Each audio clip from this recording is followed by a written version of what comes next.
गेल्या 3 दिवसापासून म्हणजे 13, 14 आणि 15 फेब्रुवारी 2026 या 3 दिवसाच्या कालावधीमधील ग्रामीण कृषी आणि सहकार या 3 विषयाचं संमेलन प्रथमच आपण रत्नागिरी जिल्ह्यामध्ये आयोजित केलं। या कार्यक्रमाचं उद्घाटन हे माननीय नामदार आणि मराठी भाषा मंत्री उदयजी सामंत यांच्या हस्ते झालं।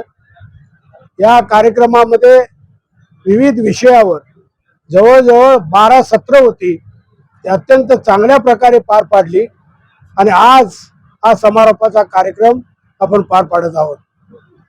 मला खात्री आहे की ज्या उद्देशाने हे साहित्य संमेलन आम्ही भरवलं त्या उद्देशांची पूर्ती झालेली आहे आणि या कार्यक्रमामधून या सत्रामधून जे विचारमंथन झालेलं आहे या विचारमंथनातून शेतकऱ्यांच्यासाठी त्याचप्रमाणे सहकारासाठी आणि शेतीसाठी ज्या ज्या गोष्टी सरकारला करण्यासारख्या आहेत त्यासाठी आपण उपाययोजना त्या सरकारला कळवणार आहोत आणि त्याचे ठरावही आपण पाठवणार आहोत। आजच्या संमेलनामध्ये काय ठराव झाले त्याविषयी आम्हाला माहिती। आजच्या संमेलनामध्ये जे ठराव झाले ते आमचे जे संयोजन अध्यक्ष आहेत प्रकाशराव देशपांडे यांनी मांडलेले आहेत, ते तुम्हाला सांगतील। देशपांडे साहेब, आजच्या संमेलनामध्ये कोणते ठराव मांडण्यात आले? आपण हे संमेलन कोकणात घेतलं आणि कोकणात घेतल्यामुळे आपण ठरवलं होतं की कोकणाबद्दलच जे काही ठराव असतील ते आपण शासनाकडे द्यायचे, कुठलाही अन्य ठराव द्यायचा नाही। आणि त्यामुळे आपण पहिला ठराव दिला, कारण ही आपली भूमी जी आहे ती छत्रपती शिवाजी महाराज आणि संभाजी महाराजांची आहे। इथे संभाजी महाराजांना कसब्यात पकडलं गेलं, तिथे स्मारक व्हावं अशी अनेक वर्ष अनेक जणांची आपली इच्छा आहे। मध्यंतरी एक पडकं स्मारक झालंही होतं, पण ते तसंच राहिलं।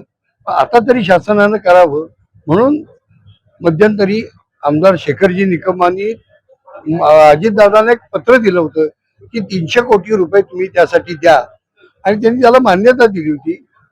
मग अजितदादा होय म्हणाले होते, पण तो आता विधिमंडळात ठराव करून शासनानं हे स्मारक 300 कोटी रुपये देऊन लवकरात लवकर पूर्ण करावं।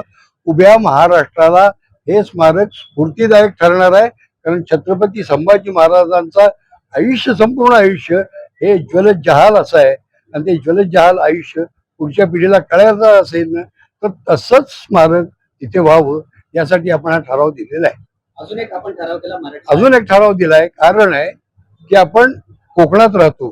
कोकण ही भूमी अपरांत भूमी आहे, इथे नदी नाले आहेत, इथे परे आहेत, पावसात खूप पाऊस पडतो, खेड्यापाड्यात शाळा आहेत, पण शाळेतला मुलगा पर्यात पाणी आल्यानंतर शाळेत येईल कसा, किंवा डोंगर दरे उतरून येईल कसा?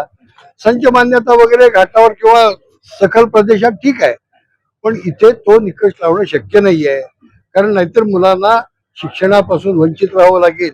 आणि खेड्यापाड्यातल्या मुलांना जर शालेय शिक्षण मिळालं नाही तर त्यांचं भविष्य अंधकारमय होईल।